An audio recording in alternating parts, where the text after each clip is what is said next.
Hello दोस्तों, कैसे हो आप। मैं प्रभात भारद्वाज आज आपके लिए बोर्ड एग्ज़ाम में पूछे जाने वाला महत्वपूर्ण टॉपिक द्विघात समीकरण के कुछ ऐसे क्वेश्चनों को लेकर आया हूं जो बोर्ड एग्ज़ाम में अत्यधिक पूछे जाते हैं। जो बोर्ड एग्ज़ाम की परीक्षा होती है उसमें अत्यधिक पूछे जाते हैं और वह कई बार भी आ चुके हैं। तो दोस्तों, हमें ऐसे क्वेश्चनों को समझना है और हमें उन्हें करने का भी प्रयास करना है। तो देखते हैं, मैं प्रभात भारद्वाज द्विघात समीकरण लेकर आपके सामने प्रस्तुत हुआ हूँ इसके कुछ क्वेश्चनों को। तो हमारा क्वेश्चन है, जो हमारा पहला क्वेश्चन है वो है तीन क्रमागत प्राकृतिक संख्याओं के वर्गों का योग 149 है। तीन क्रमागत प्राकृतिक संख्याओं के वर्गों का योग कितना है? 149। हमें संख्या ज्ञात करनी है। अब बात करते हैं पहले क्रमागत संख्या। क्रमागत संख्याएं क्या होती हैं? क्रमागत प्राकृतिक संख्या है। क्रमागत और प्राकृतिक संख्या, क्रमागत प्राकृतिक संख्याएं होती हैं। प्राकृतिक संख्याएं हमारी जो होती हैं वह 1 से स्टार्ट होती हैं। 1, 2, 3, 4, 5। अब ये हमारी क्रमागत संख्याएं जो हमारी सीरियल से चलती हैं, जैसे 1, 2, 3, 4, 5, 6, 7, 8, ये अनंत तक डैश डैश करके इन्फिनेटिव, यह इन्फिनेटिव तक होती हैं। अब क्रमागत का मतलब आप समझिए सीरियल से जो चलती हैं, और प्राकृतिक संख्या हमारी कितने से स्टार्ट होती हैं? 1 से इन्फिनेटिव तक, वो हमारी होती है प्राकृतिक संख्याएं। तो माना हमने पहली संख्या x, हमने मान ली पहली संख्या x, तो दूसरी संख्या क्या बनी हमारी? x+1। मैंने अभी आपको बताया था क्रमागत संख्या होती है जैसे 1, 2, 3, 4 जो सीरियल से चलती हैं, जिनमें डिफरेंस बराबर होता है, जिनमें जो सीरियल से चलती हैं। तो पहली संख्या x, दूसरी संख्या क्या बनी? x+1 क्योंकि क्रमागत है, और तीसरी संख्या x+2। क्रमागत कह रहा है तो x+1, x+2, अगर 4 कहता है x+3, 5 कह रहा है x+4। तो अब प्रश्न अनुसार, प्रश्न में क्या कहा गया है? प्रश्न में कहा गया है कि तीन क्रमागत प्राकृतिक संख्याओं के वर्गों का योग 149। हमने संख्या क्या मानी? पहली संख्या x, उसका वर्ग का मतलब आप समझते हैं स्क्वायर। जैसे कोई भी संख्या है, जैसे 2 का स्क्वायर 4, तो उसकी उसमें ही गुणा। तो हमारी पहली संख्या थी x का स्क्वायर, x+1 का स्क्वायर, x+2 का स्क्वायर। जो हमारी तीनों संख्या लिख ली हमने, उनका स्क्वायर कर दिया, और फिर कह रहा है उनका योग, तो इसलिए हमने इनके वर्गों को जोड़ दिया। बराबर कितना आ रहा है? 149। हमने लिख दिया 149। यह किसका फॉर्मूला है? a+b का, x का था x² और x+1 का स्क्वायर, ये क्या है? a+b का स्क्वायर। तो हमारा a+b का स्क्वायर का फॉर्मूला होता है a² + b² प्लस के 2ab। तो हमने स्क्वायर खोला, x+1 का होल स्क्वायर क्या बना हमारा? x² प्लस के 1 प्लस के 2x।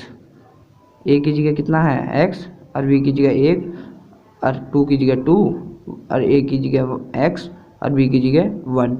तो हमारा क्या बना? x² माइनस के x² प्लस के 1 प्लस के 2x। ऐसे ही ये अगला है x+2 का स्क्वायर, यह भी a+b का होल स्क्वायर, तो x² प्लस के 4 प्लस के 4x बराबर 149। अब हमने क्या करा, जो हमारी x² है, x², ये कितने हो गए? 3x²। हमने जोड़ दिया 3x² प्लस है क्योंकि बीच में बाद में फिर है, यह 1 लिखा हुआ है, ये 4 और 1 5, और 4 2 और 2x और 4x हो गया हमारे 6x। तो हमने लिख दिया 3x² प्लस के 6x प्लस के 5 बराबर 149। जो हमें दिया गया इनके वर्गों का 149, 3x² प्लस के 6x। यह 49 बराबर में प्लस का है, जैसे कि आप जानते होंगे, प्लस का बराबर जाकर माइनस, और माइनस का बराबर जाकर प्लस। तो हमारा यह प्लस का था 149। ये बराबर से जब इधर आया, यह बराबर से जब इधर आया तो यह माइनस का हो गया। अब 3x² प्लस के 6x, और 149 में जब प्लस के 5 घटाएंगे, प्लस माइनस माइनस होते हैं, और जब हम 149 में से 5 घटाएंगे तो हमारे 144 आ जाएंगे, वो भी माइनस के। आगे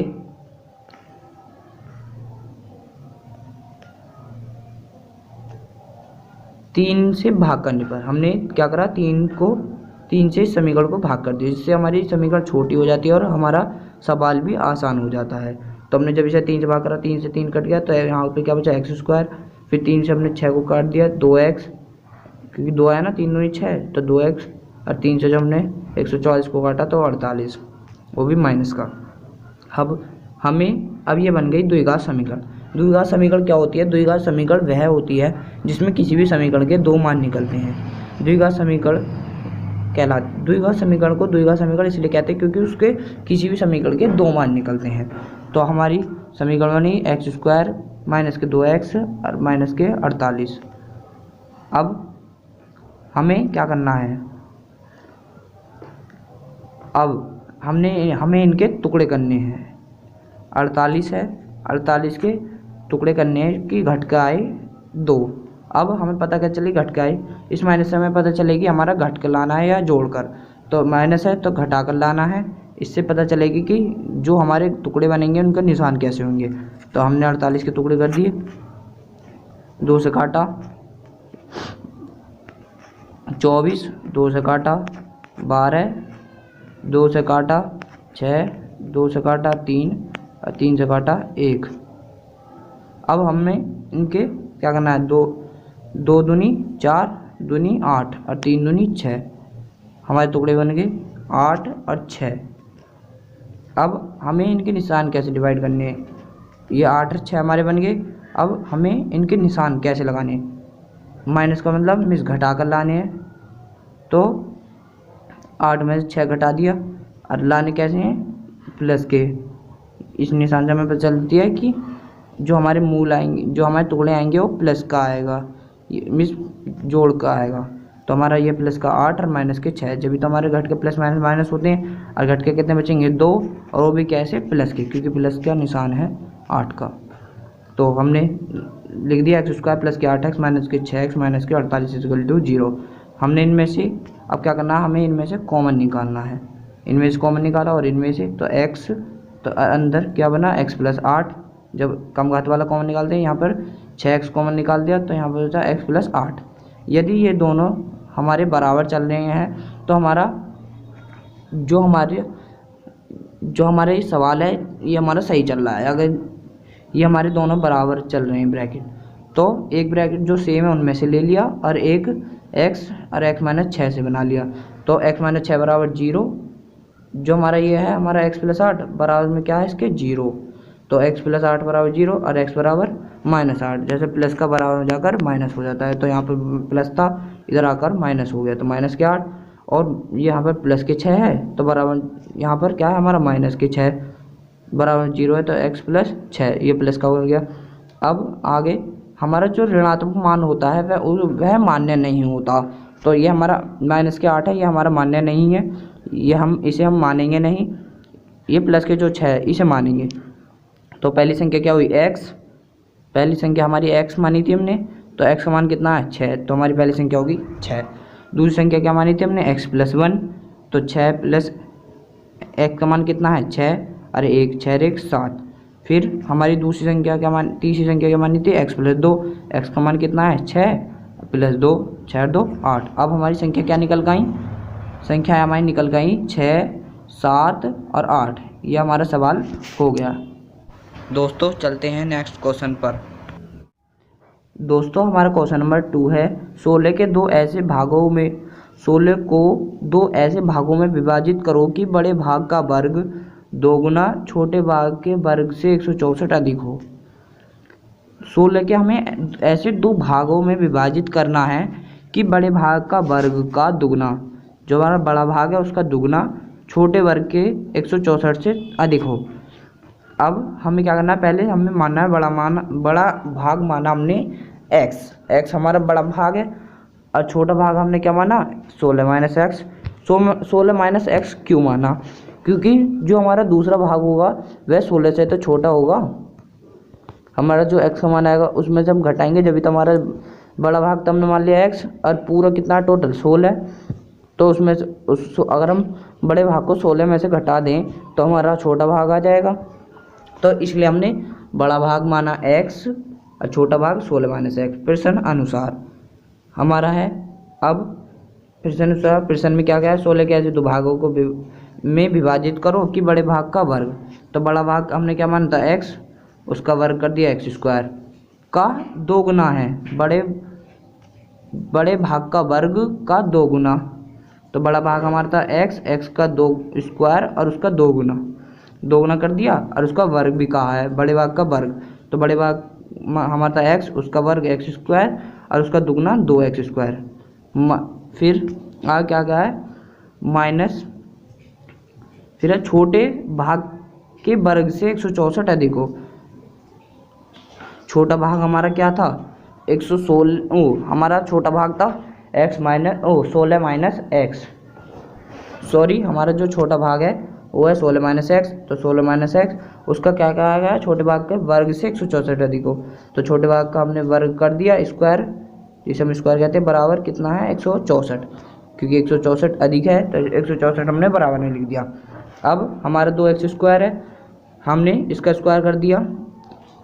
ये a माइनस वी का होल स्क्वायर है, A square plus B square minus के 2ab। अब हमने स्क्वायर खोला, 16 का स्क्वायर 256, x का स्क्वायर x स्क्वायर और बाद में हमारा क्या था 2ab। तो माइनस 2 गुणा a का मान कितना है 16 और b का मान x। हमने जब गुणा करी तो हमारा माइनस के 32x आ गया। तो इसका स्क्वायर खोल दिया, a माइनस बी का स्क्वायर, तो 56 256 प्लस के x स्क्वायर माइनस के 32 बराबर 164। ये रहा a माइनस बी का होल स्क्वायर है ये। अब हमने क्या करा, हमने यह ब्रैकेट खोल दिया, जो ब्रैकेट है बराबर इसके बाहर था माइनस, तो इनके निशान बदल गए। 256 प्लस का था वह बाहर आकर क्या हो गया माइनस का, एक्स स्क्वायर प्लस का था यह कितना हो गया माइनस का, 32x प्लस का माइनस का था वह हो गया हमारा प्लस का, बराबर है 164। अब 2x स्क्वायर जो है ये हमारा 2x स्क्वायर, इसमें से हमने x स्क्वायर घटा दिया क्योंकि प्लस माइनस माइनस होते हैं। तो हमने 2x स्क्वायर में से जब x स्क्वायर घटाया तो हमारा कितना बचा, x स्क्वायर प्लस के 32x माइनस के 156 बराबर 164 है हमारा। अब 164 मैंने अभी आपको बताया था प्लस का बराबर में जाकर माइनस और प्लस का बराबर से जब इधर आएगा तो माइनस, तो 164 था ये बराबर में इधर आ गया तो ये माइनस का हो गया। अब 256 माइनस का है और 164 भी माइनस का है, तो माइनस माइनस हमारे प्लस होते हैं, लेकिन निशान कैसा होता है माइनस का। आगे क्या है हमारा, हमें 420 के ऐसे टुकड़े करने की घटका आवर 32। इस निशान से मैंने आपको बताया था, इस निशान से हमें क्या पता चल दिया घटाकर लाने हैं जोड़कर, तो इससे हमें क्या पता चल दिया घटाकर लाने हैं और कितने लाने 32, वो भी प्लस के। इस निशान से हमें चल दिया प्लस के, तो हमने प्लस के 42x माइनस के 10x, हमने इसके टुकड़े कर दिए 42 की और 10 की आप गुणा करोगे तो 420 आएगा और इन्हें घटाओगे तो हमारा 32 आएगा, और वो भी हमें घटा कर लाने हैं। बचेंगे कितने हमारे प्लस के 32 बचेंगे, जब प्लस के 42 में 10 के माइनस के 10 घटाएंगे। अब हमें इनमें से कॉमन निकालना है, तो कम घात मान मैंने आपको बताया था कम घात वाला कॉमन लेते हैं, तो x कॉमन निकाल लिया, फिर x बचा यहाँ पर x प्लस 42, यहाँ पर क्या कॉमन है माइनस के 10, तो हमारा क्या बचा यहाँ पर 10 से जब 10 कट गया था x, और 42 से जब हमने 420 को जब हमने 10 से भाग करा था हमारा 42 बच गया, वो भी प्लस का, क्योंकि 10 माइनस का था और यहाँ पर भी माइनस था, माइनस माइनस हो गए प्लस। अब हमारे ये दोनों सेम है, इनमें से एक पे लिख लिया x प्लस 42 और दूसरा हमारा क्या बनेगा x माइनस 10, जो हमारा ये बाहर लिखा हुआ है x माइनस 10। अब ये दो हमारे ब्रैकेट बन गए। अब इनके इक्वल टू में क्या है 0, तो x प्लस 42 बराबर 0 और x बराबर माइनस के 42। मैंने आपको बताया था प्लस का बराबर जाकर माइनस और माइनस का बराबर जाकर प्लस, तो यहाँ पर ये प्लस था इधर जाकर माइनस हो गया माइनस के 42, यह माइनस के 10 था और बराबर जाकर प्लस के 10 हो गया। अब हमारा क्या है, हमारा जो ऋणात्मक मान होता है वह मान्य नहीं होता, ऋणात्मक मान मान्य नहीं होता, तो हमारा प्लस का मान माना जाएगा, ये मान नहीं माना जाएगा, ये मान क्या है हमारा, नहीं माना जाएगा क्योंकि माइनस का है, ये माना जाएगा प्लस का 10x। तो हमने बड़ा भाग हमने माना था x, तो बड़ा भाग कितना हो गया हमारा 10, और छोटा भाग हमारा माना था हमने 16 माइनस एक्स। तो छोटा भाग क्या बन गया 16 माइनस एक्स का मान कितना है 10। तो 16 में जब हमने 10 घटाया तो हमारा छोटा भाग आ गया 6, बड़ा भाग 10 और छोटा भाग 6। तो दोस्तों अगर आपको मेरा प्रयास अच्छा लगा हो तो ऐसी ही वीडियो देखने के लिए मेरे YouTube चैनल नेम नन्ना कवि की स्पेलिंग NNA नन्ना कवि को सब्सक्राइब करें तथा वीडियो को लाइक करें और अपने दोस्तों में ज़्यादा से ज़्यादा शेयर करें। धन्यवाद।